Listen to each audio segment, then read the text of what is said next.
There we go. What's going on, everybody? I think we're Hi. good. All right, sounds like we're doing good here with the little technical starts. Is there any way for you to see? All right. Here we got a few people joining us. So, you want to wait a couple seconds, or you want to start? You let me know. Yeah, let's give it Emily. at least like a minute or two. All right. Sounds good. The audio is good. You can hear me. Yeah, can you hear me good? You hear me? We're good. Yeah. Okay. Just want to make sure. Give us a second, folks, as we wait for a couple people to get on, and we manage the new media use of nonprofit world here. So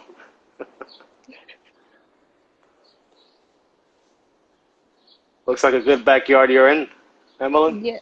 This is the only quiet space I could find. So,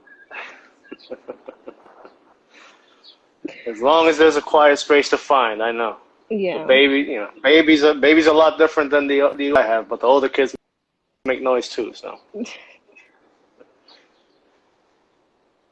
we'll give it I another think, like 30 seconds, and then we can get started. okay. So for those who are joining us right now, this is to have a conversation with our members, with the broader community, and talk about some of the challenges that we're seeing during the pandemic, and now that restrictions are lifting in some areas, and that we want to work together as a team to see what we can do to raise awareness, to educate folks, and to maybe change some practices to help reduce the risk of underage drinking. I think we could get started. All right, perfect. So with that, I'm Joe Altsoras, the manager of ADAPT. Thank you very much for being here. I'm Emily Falcon. I'm the youth prevention specialist for ADAPT. Yeah, so we have a joint. We do have the Essex ADAPT account on Instagram. We have the Incorruptible Essex account on Instagram. So we're doing a joint Facebook to test this out, see how things go. Have a beginning dialogue. This one specifically on underage drinking, and then we can move forward. So I know some of the challenges you're seeing or that you're hearing from the kids are related to some of the events and programs that are not happening due to the pandemic. So I don't know if you want to talk about that real quick, Emily. Yes. So I've been hearing a lot from youth about, not having graduation or not having senior picnic or just being able to gather with their friends to celebrate that they graduated. I know that the governor said that they can start having graduations, but we don't know how if that's even being possible because of the gathering still. It's still a little bit, up in the air. So I know kids are feeling a loss of not being, they've been looking forward to all these activities for years, and now they aren't able to engage with that or be able to interact with their friends at all unless it's via, their phone or their gaming or other types of technology. Yeah, and I agree. And I think now that school's letting out, that we're in the final weeks, like I know my kids are wrapping up their assignments because Yeah. school finishes next week. Uh, I think that's where we're really going to see a struggle for some of the kids who might have used the education as an outlet, and now they don't have that outlet either. And Ex- if we're slowly lifting restrictions, I understand that, but then also we still have the unknowns of the virus, so we still have to protect folks and make sure that we keep social distancing, we keep wearing the mask and all of that. So it's a difficult balance. Yes. And being that a lot of kids didn't get to go to prom and graduation, I know a lot of the messaging that we sometimes put out there related to prom and graduation Yeah. is related to drunk driving and not drinking and all those challenges around it. So uh, this might be, for some, it might be seen as a positive that, oh, this is not happening, Yeah. so maybe they won't be drinking. But to us in the prevention world, we might be more aware of the fact of they might be more stressed out, and they might use drinking more as a coping skill rather Exactly. than what's going on now. So we have to be aware of that and of those challenges. I know you spoke about with me about the fact that a lot of them were not there around the house They're on their electronics. Uh, they have the stressors not just of completing their schoolwork, but of maybe not having to take anything like that to get the schoolwork done. So something that we have to look at to make sure this is a new risk factor Yeah. because of the isolation related to it and the fact of we didn't all know that we would have to homeschool our kids for the next Yeah. foreseeable future. So that's a And challenge. also, if you have youth that their parents' English isn't their first language and they're struggling with schoolwork, that's another stressor for the youth and for the parent. If English is not your first language, how are you help? It's hard for parents to help with their kids with homework. And for the youth, they're very stressed because they don't really have, they may have teachers via Zoom, but it's not the same to have that one-on-one help that they usually get when they go to school. So that's also a factor. Yeah, and you still have parents who are working, either working out in the field, working out Yeah. in a essential job, or working from home and having to complete their requirements from home while still managing, raising the kids and educating them. So it's struggles and it's challenges one way or another. These are new risk factors that we're dealing with, and how can we support our kids as they go through it? Exactly. So if anybody has any tips or recommendations, you could drop it in the comments below. You can share and be a part of this conversation. Like we said at the beginning, this is a way for us to just dialogue and use this platform discussion on some things that we're seeing through COVID that's impacting the work that we do out in the field. And the biggest point that we just want to talk about today, because this is not going to be an hour thing that long, but we just wanted to start the dialogue, is the challenges that we're seeing around access to alcohol. Yeah. And how we're seeing an increased access points. And in the field that we work in, Emily knows this already, that the rest of the ADAPT team knows, we're not of just looking at penalizing places and saying, let's punish the stores, let's punish let's punish the people for doing X, Y, and Z. We're looking at, number one, access points, so we know where alcohol is being used. But number two, also educating and raising awareness so that not just our kids, but also our adults make some smart decisions. So with that, we were talking as a team, and I spoke to Emmeline and the rest of the ADAPT team yesterday and told them one of the biggest concerns that we're having, not just here at ADAPT and Essex County, but throughout the entire state, is that now there's curbside pickup for alcohol, there's delivery for alcohol, there's, now that the bars and restaurants are opening up, they're serving alcohol on the sidewalks. So these are all new access points to our kids who are dealing with other struggles through COVID and other challenges that they need to cope with that we just spoke about. And we have brand new access points, either from, I think what Julia brought up, that she saw a kid wearing a mask trying to go into a liquor store to buy alcohol, to what I told y'all I saw while walking around some of the restaurants that are opening up, serving alcohol on the outside, and you got people just walking around with their drinks in the street, Yeah. which, you could just pass it on to another kid. So it's just raising awareness of those issues and having an understanding of this is going on. What can we do to raise awareness and educate? Yeah, and also to include like some people that have lost their jobs to make money, like they make drinks at home and then they advertise it via social media. And so those people are sometimes not even asking for ID for the people that they get via social media as customers. And we do understand that people are trying to find different sources of income. We're just saying that you need to make sure, like there's best practices or that you're following certain guidelines so that you don't get hurt in the process or they don't get access to something that, like we mentioned, they're stressed out and they're just trying to find different coping mechanisms, but drinking isn't the right way to go about it. Yeah, I think with what's going on with not just COVID, but also the social injustice that we're dealing with, death of the murder of George Floyd, and all of that that's going on, that's a lot for our kids to take in now in a time where they have to be isolated, they have to be at home, they have a device, they're reading all these stories, they're reading all this news. So if they don't have access to or knowledge of coping skills, as a lot of our great prevention partners have taught, But if they don't have that access to coping skills, if they have those coping skills and there's no support around them at home, um, or even if the parents don't know how to cope, uh, all of this can mount to a factor where, just like Emily stated, kids might find an easy way to drink just to cope with what's going on.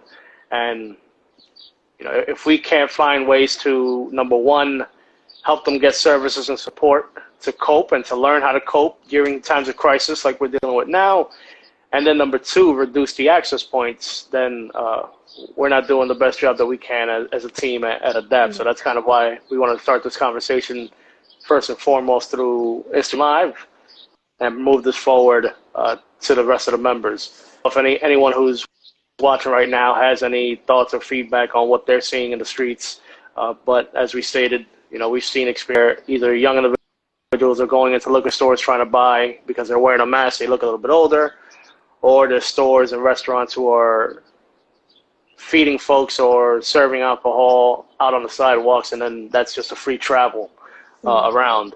So we don't have the solutions right now. We're looking for tips and we're looking for feedback. I mean, one thing that pops into my head that I don't know how it would work, but we've done it with other places like Montclair State University and other partners, is having a specific area for you to drink. So if you're having alcohol on the sidewalk, it's a smaller space. It's going to be tough to practice social distancing. So I don't have the answers. I don't know how to manage that, but there needs to be a better way to handle this, because right now folks are just walking everywhere with liquor in their hands, and we never know if they might be passing that off to another individual who's younger or anything like that. So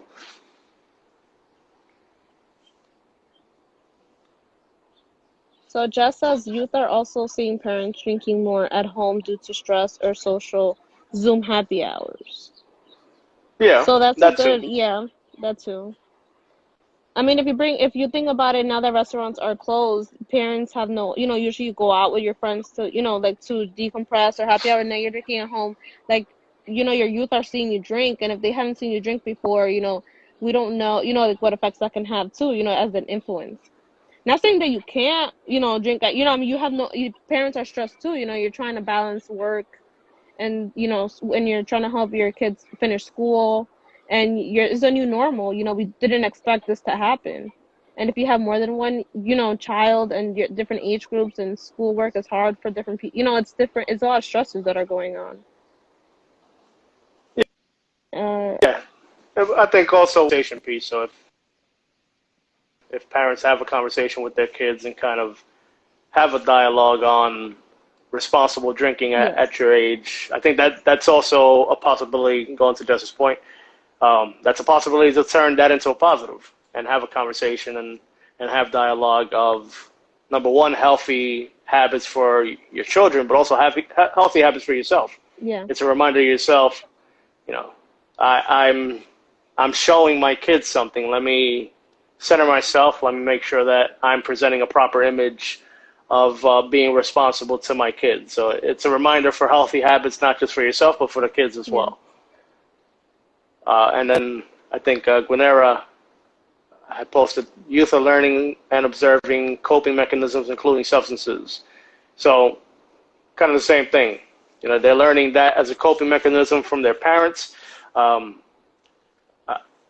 I've got to see what our partners have out there. I don't know if you've seen a lot, but maybe because we haven't been looking. But if we can check with our partners to see what type of online coping skills programs are in place. I know Strengthening Families, provided by our Fiscal Age and Family Connections, I know they have something in place and available, so that might be a good program. But there needs to be some type of education on coping skills and support for families to help them manage the struggles. And I think it's a different type of coping skills. We teach folks coping skills. Sometimes we teach families who never dealt with how to cope. So we give them skills, which is good, and they have those basics, sometimes a little bit advanced skills. But then this is completely different. It's coping during a crisis. So it's more of even folks who know how to cope for forever. still deal with the situation differently, and it hits you differently. Yeah. And then add on top of that everything else that we've gone through the last 2 weeks as a nation, and that just hits you differently as well. Mm. So it's a way to figure out a way to find sources and information to help parents, help us, help our kids cope during crisis situations. So I don't know if that's available right now. If it's not, I guess I just gave somebody a great idea to start doing some work on, because I certainly don't have the time to be doing that work. What are some protective factors? We spoke about a couple just now. Teaching your kids responsible ways, educating your kids on the fact of why it's important to wait until 21 years old Mm-hmm. to have your beverage, your brain development, Yeah. your processes, how you handle things are a lot different as you grow older. So it's very important to wait, things of that nature. What other protective factors do you think I feel we like should recommend? having open communication, I feel like is important. I feel like sometimes we get lost in technology and the stresses of school and work, and I don't feel like, we don't have open conversations about maybe with your kids about how are they feeling, and if there's other ways you guys can cope, if it's just going outside, even with your mask on, be protective, but just stepping out of the home, if you're being home all this time, being home can feel like you're being suffocated, or like you feel trapped. So having some Yeah. outdoor activity where you feel safe, maybe it's as easy as just changing your environment. If you're home all day, or if you're sometimes youth or fam, just need to have conversations so that they know they're not alone, during this stressful time. We're all going through it together, which I feel should be a bit comforting. But we all deal with it differently. Yeah, and Jess kind of touched on something Yeah. that I was gonna touch on, ongoing conversations with your kids, especially about tough, uncomfortable Yeah. conversations. So that's important. Like last week, my kids were upset. They were angry. They Hmm. saw, without getting too political, they saw our leader at the federal level make a speech. They saw some about some actions that occurred after that, and they were upset. They were angry. Yeah. They wanted to do things. So um, we had to have that challenging conversation, which was eye opening for all of us, and for us as parents and for them as kids. Uh, but those conversations are needed, especially in a time like Yeah. now, because if it doesn't come from us and they're stressing and they're dealing with their social Yeah. media, and this is where it blows up. Yeah. They don't know how to cope, and then they go into other mechanisms to try to cope. So, yeah, the uncomfortable conversations are very important, especially during this time. I agree. What else? Also, I feel like where you store your alcohol could also be a factor. Just being mindful of where you're keeping it, because even if you have those conversations, don't make it as easily accessible. Yeah. In the home. That's also what I've thought about. Anything else you think? Well, the only piece is trying to work with our partners and trying to Yeah. work with the local governments, local alcohol beverage control, try to figure out a way to decrease the access to the alcohol. Yeah. That's going to be a constant struggle, but we got to figure it out.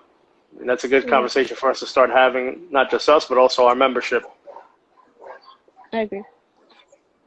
So I think we did about 20 minutes. I think that's a good, first time for us to have this conversation. I'd say that we want our members, if you watch this, take 15, 20 minutes to watch this real quick. Share with us some information if you have any photos of any spots that you might know in the area, in the county, that you've seen either curbside pickup or folks drinking alcohol on the sidewalks. Let us know. See if we can have our elected leaders with the local ABC to try to see if we can strategize on some things. We are also speaking to our statewide partners and trying to figure out a statewide approach to this. But as we know, the more proactive we are and the more forward thinking we are, the better it is. So that'll be my last message of hope. You could either send a direct message to incorruptible.essex. You can send a direct message to Essex Adapt, or you can send us an email to essexadapt@gmail.com to send us the information. Thank you for joining us today, guys. Thank you very much. Bye.